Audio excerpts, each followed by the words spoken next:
C'est un rendez-vous culturel majeur qui a démarré à Conakry. La 17e édition des 72 heures du livre a été officiellement lancée ce mercredi 23 avril 2025 sous le haut patronage du président de la République, son Excellence, le général Mamadi Doumbouya, et sous le marrainage de la première dame, Madame Lauriane Doumbouya. La cérémonie d'ouverture, riche en couleurs et en émotions, a rassemblé de nombreuses personnalités, parmi lesquelles le président du Conseil national de transition, Dr Dansa Kourouma, Djiba Diakité, ministre directeur de cabinet de la présidence, des membres du gouvernement et des représentants des institutions républicaines, ainsi que des diplomates. Cette année, l'événement qui s'inscrit dans une dynamique résolument engagée en faveur de la promotion des voix féminines met à l'honneur la puissance féminine, un thème fort qui résonne avec les priorités du programme Simandou 2040, notamment dans son deuxième pilier, éducation et culture, incarnant une volonté de placer la femme au cœur du développement socio-culturel. Je tiens à rendre un vibrant hommage à M. Sansi Kaba Diakité. C'est la voix de tous les écrivains de Guinée, délégué général des 112 heures du livre de Conakry, infatigable bâtisseur de ponts entre les peuples par le livre. Et comment ne pas s'exprimer du haut de cette tribune notre profonde reconnaissance à son Excellence, Monsieur le Président de la République, pour avoir donné son précieux accord à l'instauration du Grand Prix littéraire du Président de la République de Guinée, prix doté d'une enveloppe remarquable de 500 millions de francs guinéens.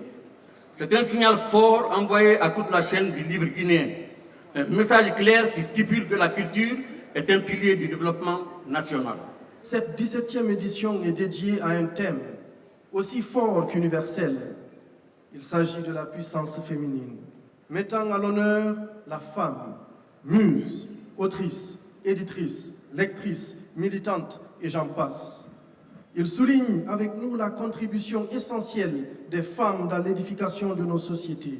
Il nous invite à revisiter les héritages, à célébrer les voix féminines qui ont traversé le silence, défier les normes et inscrire leurs pas dans les chemins du savoir, dans une dynamique inscrite dans une logique d'un programme, le programme Simandou 2040. Le livre, encore une fois, occupe une place stratégique dans la construction de notre société, car deuxième volet du programme Simandou. Nous croyons que l'avenir minier, que l'avenir économique et que l'avenir technologique de la République de Guinée doit forcément s'accompagner d'un épanouissement culturel assez profond.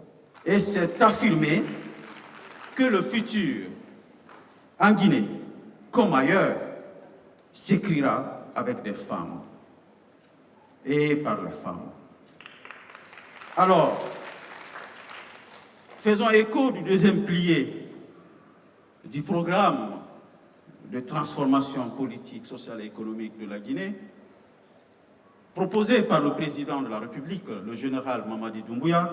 Je vais parler du programme Simandou 2040 dans son pilier 2, l'éducation et la culture comme socle de la transformation durable et irréversible de notre société. Je déclare au nom du chef de l'État, le président de la République, lancer officiellement les 72 heures du livre édition 2025, placé sous le thème « La puissance de la littérature comme levier de la puissance féminine ». Tous les intervenants ont salué les efforts du chef de l'État en faveur de la promotion des femmes. Un engagement récemment illustré par un décret présidentiel ayant porté 48% de femmes au poste de chef de cabinet, confirmant ainsi une avancée notable dans la représentation féminine dans les sphères décisionnelles du pays.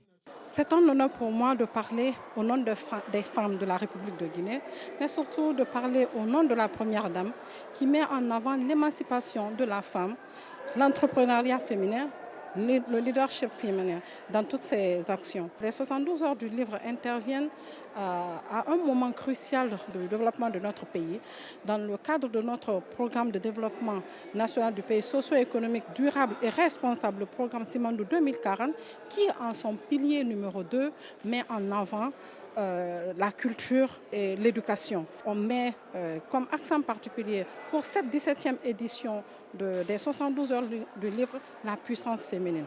Oui, qui mieux que la femme pour déconstruire les normes sociales? Qui mieux que la femme pour parler de nos traditions? Nous sommes là dans cette édition, pas pour écrire les histoires, mais pour écrire l'histoire ensemble avec tous les acteurs. À travers ce message fort des 112 heures du livre qui place la puissance féminine au cœur de nos réalités, nous venons réaffirmer cette vision du chef de l'État qui veut que la femme soit au cœur de cette transformation. Nous luttons pour avoir cet équilibre dans notre société afin de mieux asseoir un développement durable. Aujourd'hui, le message que transcrit à travers ce thème emblématique qui est la puissance féminine est de ressortir aussi tout ce que les femmes ont pu faire dans notre société, tout ce qu'elles font en termes de richesse culturelle, et aussi le fait que cela soit porté aussi par la première dame vient réaffirmer l'engagement du chef de l'État qui, à travers aussi son épouse, qui veulent apporter cette contribution essentielle à l'essor de notre développement durable.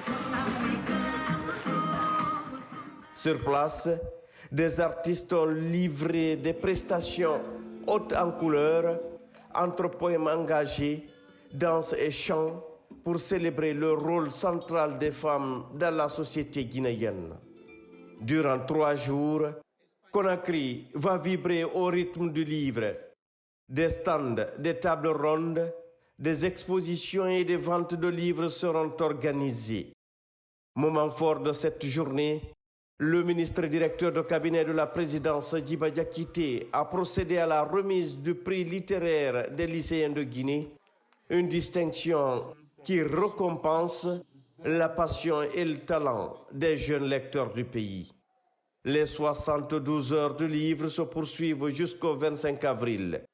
Cette 17e édition est bien plus qu'une fête de livres, c'est un hommage appuyé à la voix et au pouvoir des femmes guinéennes.